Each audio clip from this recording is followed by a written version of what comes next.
this, the general of ganja, the colonel of cannabis, a major of marijuana. Joe Tierney is here with us, the gentleman toker.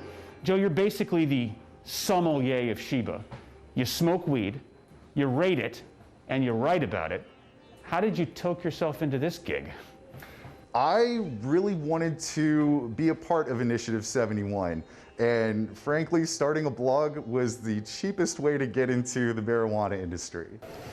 Whoa. That's what you're looking for. We're talking about rating marijuana in all of its different varieties. There's a lot of similarities with wine.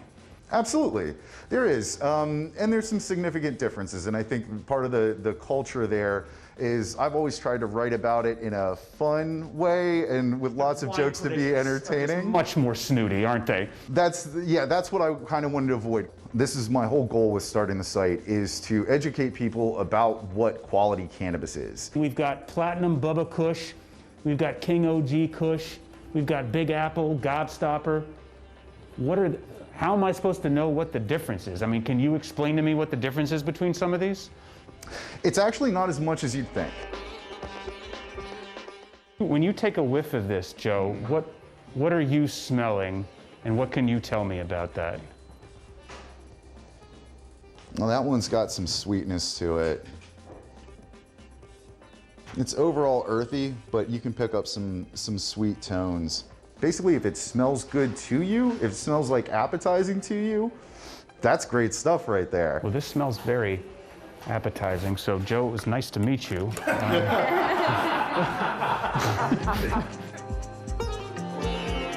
Good weed smells good. It tastes good. If you don't like it, that's probably not been grown the best. The best thing that I can do here is just teach people, like, this is what makes quality cannabis. These are things that you should avoid. Can you talk to us about some of the popular articles that you have up on your blog? Yeah, so recently I did my 5 great places to smoke in DC, right? And that's complicated by the fact that a lot of DC is actual federal land. And the places that are really scenic kind of fall along those lines. Don't show up on the steps of the Lincoln Memorial thinking that you're going to smoke a blunt. Certainly not during the daytime. You might get away with it at midnight. This is your full-time job. Yes, it is. Ganja spokesperson and weed critic is your full-time job. That's right.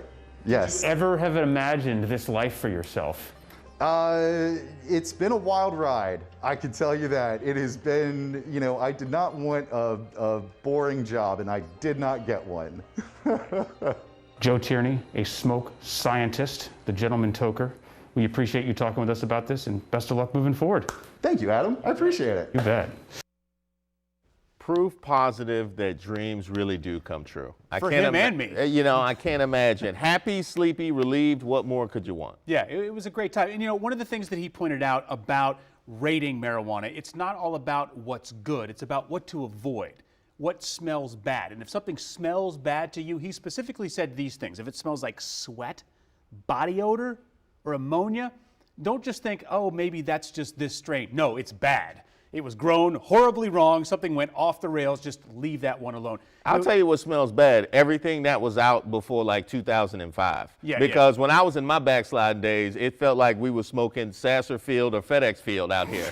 It smelled like somebody went to Camden Yards and just took a handful, put it in a bag, and made me pay $20 for it. I'm going to have to take your word on that one. Yeah. So he got into this because he said he wanted to be part of the marijuana industry after Initiative 71 got passed in 2014.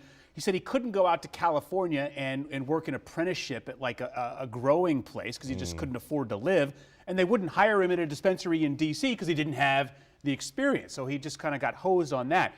Shout out, by the way, to Legacy DC for letting us hang out there at 14th and U to shoot this story. The article he wrote about the best places in DC to visit while high.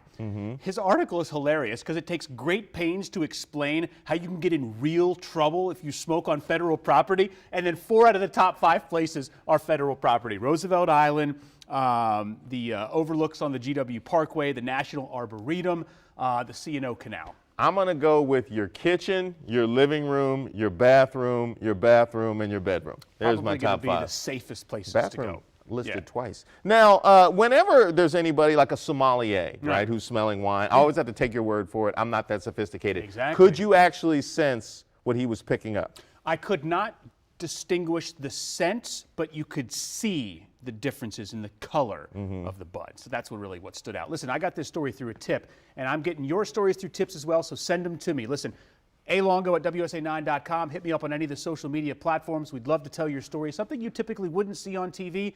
Just like that story, that's the kind of story we're going to do. I saw the difference in the color because it was not brown.